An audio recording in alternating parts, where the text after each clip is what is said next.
ऊस उत्पादक शेतकऱ्यांचा आक्रोश पुन्हा एकदा उसळलाय। माजी आमदार सिद्धाराम म्हेत्रे यांच्या मातोश्री साखर कारखान्यानं गेल्या 2 वर्षांपासून ऊसाचं बिल न दिल्यानं शेतकऱ्यांनी आज म्हेत्रे यांच्या घरासमोर आमरण उपोषण सुरू केलंय। सोलापूरच्या क्रांती चौकात सध्या माजी आमदार सिद्धाराम म्हेत्रे यांच्या घरासमोर ऊस उत्पादक शेतकरी आमरण उपोषणाला बसलेत। 2 वर्षांपासून ऊसाचं बिल न मिळाल्यानं शेतकऱ्यांच्या संयमाचा बांध फुटलाय। कारखान्याचं प्रकरण न्यायालयात असल्याचं सांगत म्हेत्रे यांनी बिल देण्यास नकार दिलाय। त्यामुळे संतप्त शेतकऱ्यांनी थेट आंदोलनाचा मार्ग निवडलाय। आंदोलनकर्त्यांचा आरोप आहे की मातोश्री साखर कारखान्यानं मागील 2 हंगामांचं बिल थकवून ठेवलं आहे। काही शेतकऱ्यांना 80 रक्कम मिळाली असली तरी अनेकांना अजून 1 रुपयाही मिळालेला नाही। आश्वासनांची यादी वाढली, पण बँकेचे हप्ते, खतांचे पैसे आणि घरातील जबाबदाऱ्या वाढतच चालल्यात। आमचं हक्काचं ऊस बिल द्या, नाहीतर आम्ही इथून उठणार नाही, या इशाऱ्यानं आज सोलापूर तापलंय। शेतकरी संघटनेच्या वतीनं उपमुख्यमंत्री आणि मुख्यमंत्री एकनाथ शिंदे यांनी तातडीनं या प्रकरणात हस्तक्षेप करावा अशी मागणी।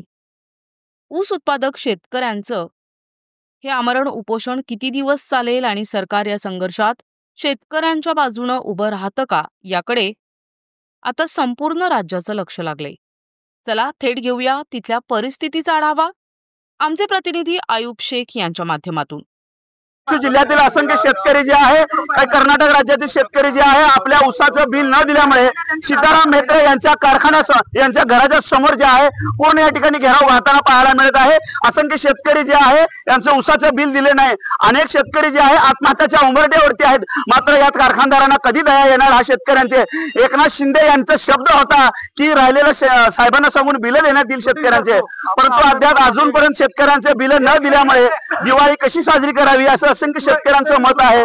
काही ठिकाणी शेतकरी संघटना आक्रोशमत झालेल्या आहे। भैया काय तुमची मागणी आहे?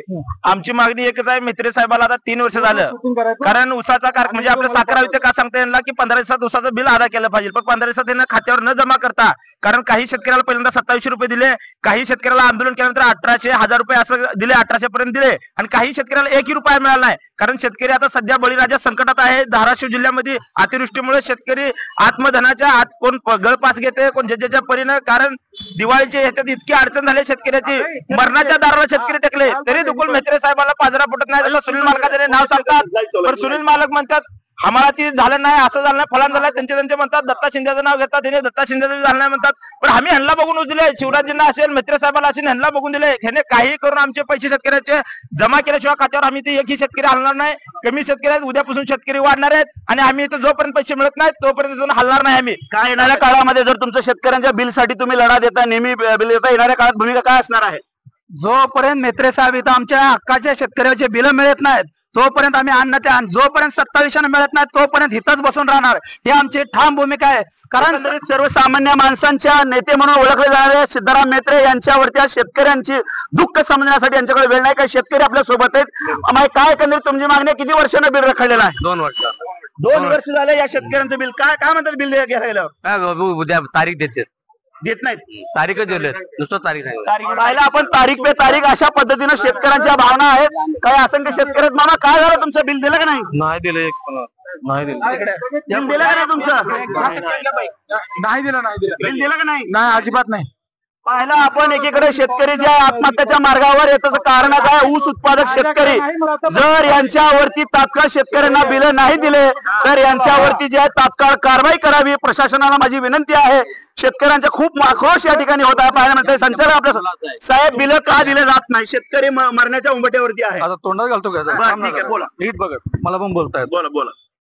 इथं काही शेतकरी म्हणले 2 वर्ष झाले, पण काही शेतकऱ्यांचे जर मी पाहिले 12/12/2023 ला ऊस आलेला आहे, म्हणजे डिसेंबर महिन्यात 23 बघून सांगतोय बरोबर। 23-24 मध्ये काही शेतकऱ्यांचे FRB ची रक्कम राहिलेली आहे। अडचण अशी झाली की कारखाना जो आहे मागच्या वर्षी सीझनच्या अगोदर बंद झाला,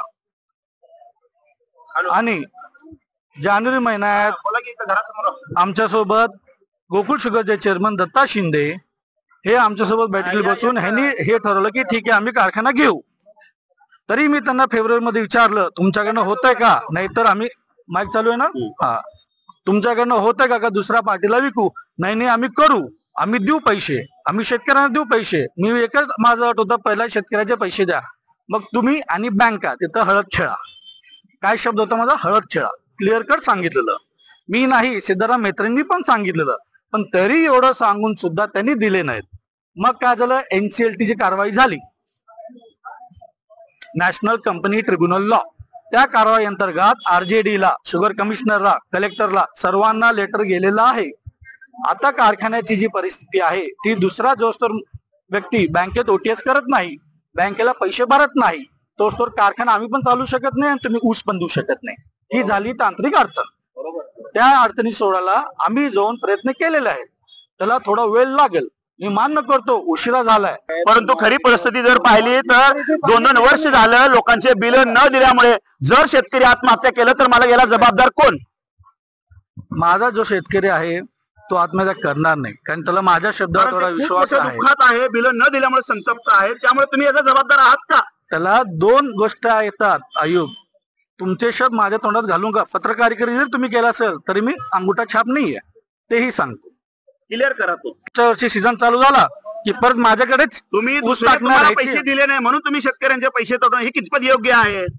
दुसरे म्हणजे दुसरे कारखानदार, या दुसऱ्या कारखानदारांनी न दिल्यामुळे, कारण तेही शेतकऱ्यांचे ऊसाचे बिल दिले नाहीत, ते क्लिअर आहे. क्लिअर आहे. क्लिअर नाही. दत्ता शिंदेनी गोकुळ शुगर कारखान्याने आम्हाला आलेल्या आमच्या तालुक्यातले शेतकऱ्यांचे बिल दिले नाहीत.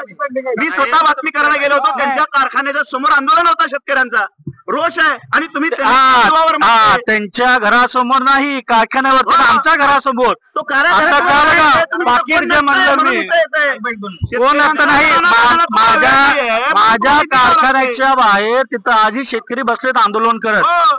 हे स्वतः कारखानदारांच्या घराच्या समोर आंदोलन करताय, कारखान्याच्या समोर उपोषण करताय, मात्र यांना मात्र अजून शेतकऱ्यांचा पाजर फुटताना पाहायला मिळत नाही. बोलून स्वतःच भाग शिजवायचं आहे, कारण या लोकांना शेतकऱ्यांच्या भावना ज्या आहेत त्यांना शेतकऱ्यांच्या भावना खेळताना पाहायला मिळतंय. आम्ही कुठेतरी शेतकऱ्यांना न्याय देण्याचा प्रयत्न नाहीये, पण शेतकऱ्यांच्या स्वतःचा FR दिलेला आहे, तरी देखील वरच्या पैशासाठी हे करावं लागले त्यांनी. माझे ऊसाचे बिल माझं स्वतःच या ठिकाणी आहे, मी बोलणार. स्वतःचं बिल दिलं की नाही यांना विचारा. यांनी जर बिल दिले असते तर असंख्य शेतकरी राहिले नसते.